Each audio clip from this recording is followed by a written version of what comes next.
All right, welcome to another episode of The Collective Perspective.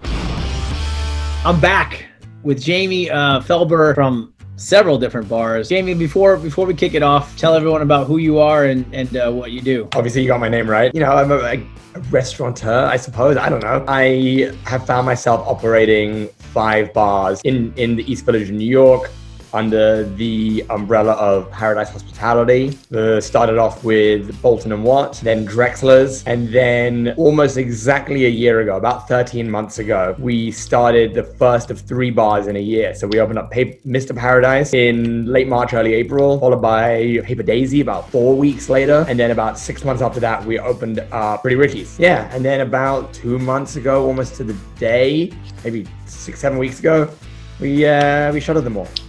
Every single one. So, let's get into some questions that I have. How are you preparing for reopening? If you're allowed to say, hey, you're allowed to open all 5 bars, what does that look like and how are you guys preparing right now? First and foremost, and I think this, I wouldn't open my bars right now. Let's assume that everything goes as normal and that this shutdown order does get lifted. I definitely would not reopen our bars. The way things are going right now, my partners and I don't believe there is a viable business model for bars to reopen in New York City. I want to be specific about this, on anything less than 100% capacity. And that is realistically, even assuming that we have the luxury of renegotiating our leases and getting what we think is the only way forward, which is a gross percentage rent, where, landlords are hurting, we're hurting,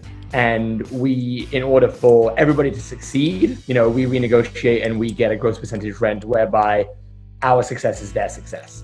And that is a symbiotic relationship, because that's really what, relationships between landlords and tenants should be. Yeah. It should be symbiotic, especially with rents as high as they are. But to go back to the question, we are not planning in a city as densely populated as New York to open our bars until we can guarantee everybody's safety and can do so in a fiscally responsible manner at 100% capacity. The phrase that has kind of been around everybody's head at the moment is the juice isn't worth the squeeze. The amount of love and passion and work and dedication and creativity that goes into operating businesses that you care about is a lot. And operating at 20% just doesn't make sense. It's not economically viable. So that's not to say we're just going to shutter up and do nothing, but I think that right now we're not doing anything. We have a couple of small side gigs that we're doing for brand awareness and to keep some of our employees occupied, those that want it. We're doing Paradise Wine and Liquors, where we deliver once a week pre-orders, which has been super fun.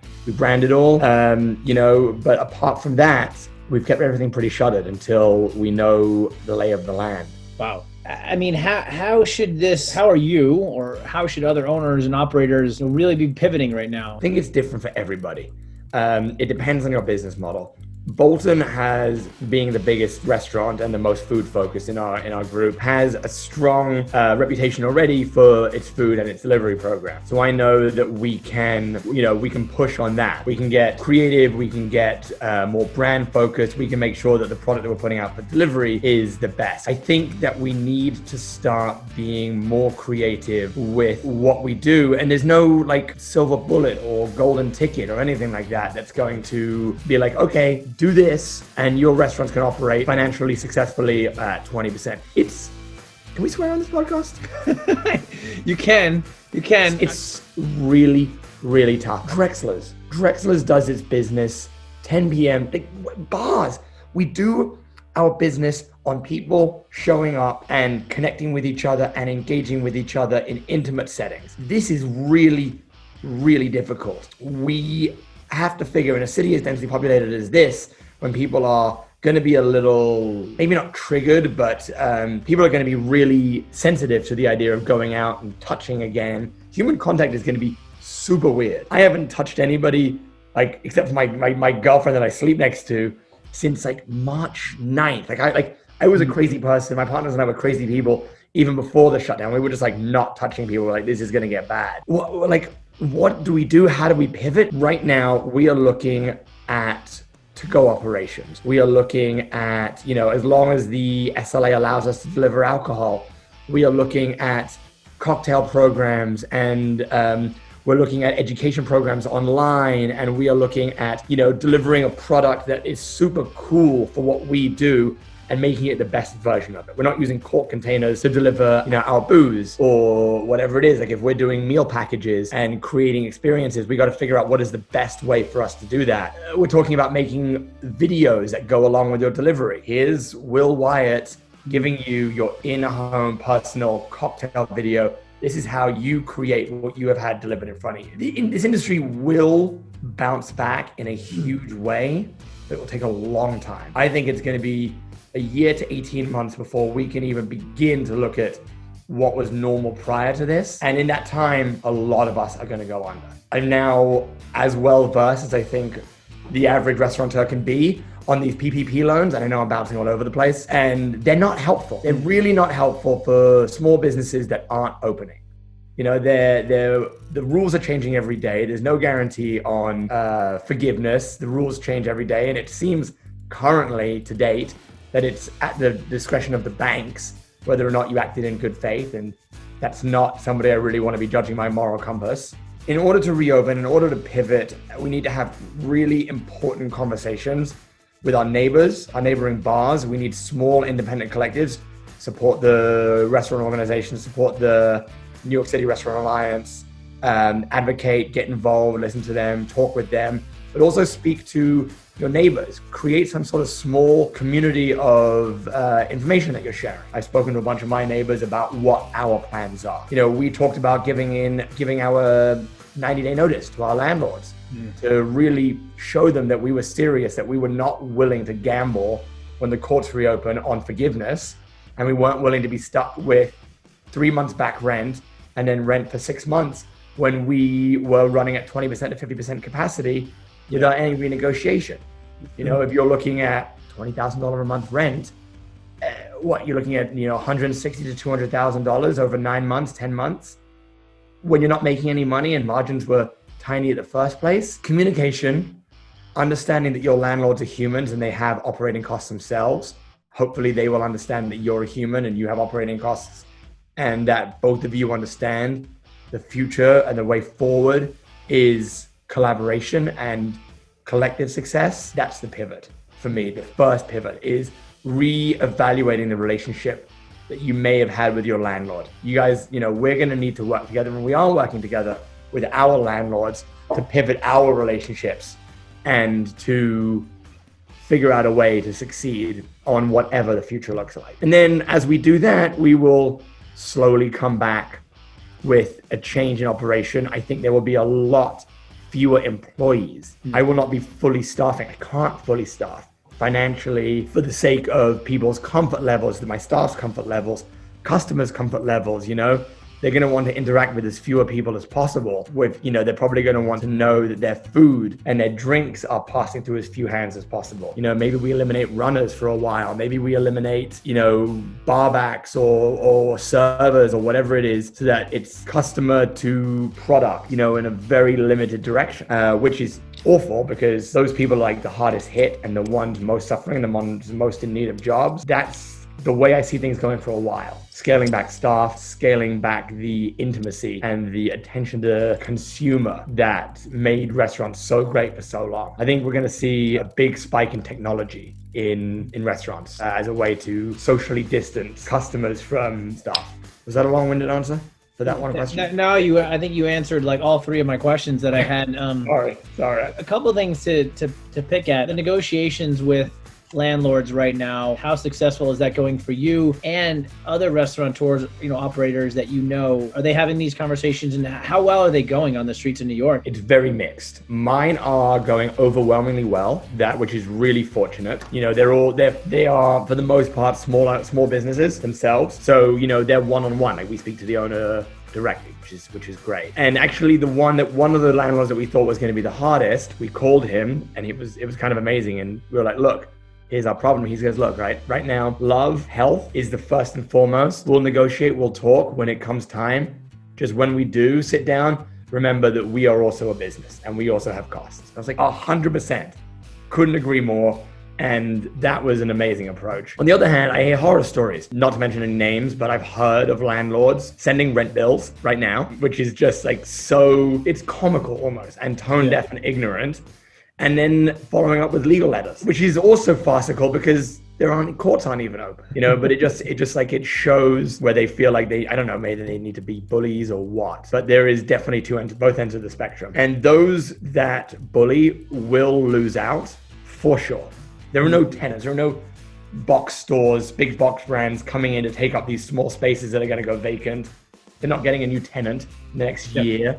No. At the rent that they want. If it wasn't so heartbreaking, it would be farcical. And you mentioned technology as well. I've talked to a couple operators as well, and they mentioned, it could be technology or iPads or, more the distancing thing. Let's say 6 months from now, everything's great, right? There's no coronavirus, nothing. Do you think that technology will go away and then it'll be more of the interaction? Or I foresee, despite me fighting against it, because to me, the human-to-human contact is the number one reason why I do this. Correct. I foresee bars and restaurants looking more and more like LaGuardia Airport in the future. It's just, and restaurants are going to embrace it because the margins were comically slim a decade ago. And now with increased labor costs, which, are brutal for businesses, but I support. I just wish that there was some sort of, give and take, that we got, payroll tax breaks so we could pay our employees more. That would be nice instead of just being forced to push the price onto the consumer. It's going to be adopted by more and more people. You see handheld terminals on people all the time. Restaurants are opening up nowadays with handhelds at when they're at there, and like they're talking to you, you're ordering and they're placing the order right then and there. And if it's a bottle of wine, that wine might arrive before their server leaves your side. Yeah. That happened to me recently. I was just like, holy shit.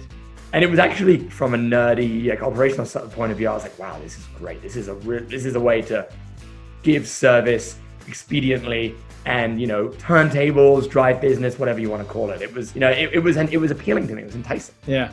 So listen, man, how are you? I mean, obviously you're passionate about what you're talking about right now with 5 bars. How are you staying sane? I don't know if I am staying sane. I think that has a lot to do with who I am as a person. The first couple of weeks, I spent a lot of time in my bathrobe and just didn't understand what my purpose was. And then I felt the need to just do something. So I started by raising money for all of my employees. And instead of just giving them that money, I started buying groceries with my wholesale purchasing power. So I was like, if I can take away something that they're spending money on and provide it myself cheaper, then the money that I've raised will last longer and go further for them. I started that, and that's been great. We raised over 10 grand, and I send an email out once a week, and those who are in need that week, they email me back. Contact-free pickup in Manhattan and in Brooklyn once a week. And then actually, and this is so much down to Eminio, and I hope he sees this because what he does on his own is amazing. This is Eminio Torres from Ilegal. He created a charity called Hospunited, which was all about getting restaurants to, at a very affordable price, deliver food to frontline workers. And he's picking them up and delivering them and coordinating. He's doing all that himself. And I loved the idea, and I tried to help him. And I threw the idea out to some other people I knew, and they took it and they ran with it. And we have created a charity called Food from the Heart, which is foodfromtheheart.nyc. And we have started delivering between my 5 bars and restaurants and a handful of others, 1,000 meals a day.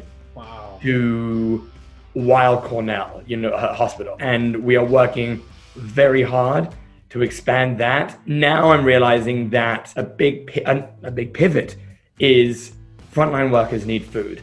Restaurants need money and business. And there is now the Department of Aging, which I didn't even know was a thing until recently. I got in contact with them and they told me that their demand is in the millions for people who are unable to go out and get food themselves, or who are struggling because of lack of employment, or whatever it is. Millions and millions of meals a week are needed, and they are looking to restaurants to open up safely and provide these meals subsidized and paid for by the government so it can reach dialysis patients, it can reach homeless shelters, it can reach people who are stuck at home, whatever it is. When you see a headline like Cuomo slashes budget for schools, that's because New York City is a business and they just blew their entire budget on an unexpected, unprecedented virus. And now they've got to figure out ways to cut back. and restaurants can step in and help fill that void. What else, man? Before we wrap up, anything else, just to say to other owners or operators or the people out there? Get good advice, ask questions, talk to your other bar owner friends, crowdsource information. Don't take your information all from one source. This is not going to be a quick comeback. We are not going to reopen and the world is going to be normal for a very long time. Prepare for that. Be aware of that. Be creative. We are super creative. My partner Darren believes, and I agree with him, that we're like cockroaches. We will survive. Guaranteed we will survive this. It will take a while, but if we are resourceful, work hard like we do every day, if we put the amount of work that it takes to keep our businesses open every day into being creative, we will absolutely come through this, but it is not going to be quick. It is going to be a while, and be smart with every dollar that you have. Don't pay anybody. That's it. Don't pay anybody. Don't pay a contractor. Don't pay a vendor. Don't back pay anybody. Have those conversations. Everybody's going to need to negotiate. Everybody. Don't just blanket not pay them, but open up communication straight away. Everybody's in the same boat. This is global. We all get it. Communicate with your other businesses, with your vendors, and don't spend your money. Hold on to it. Every day things change. Figure it out. We will figure it out. Well, listen, brother, I appreciate your time and your insight on everything. And, it's always a pleasure talking to you. So that's it, everybody. Another episode of The Collective Perspective. See you next time.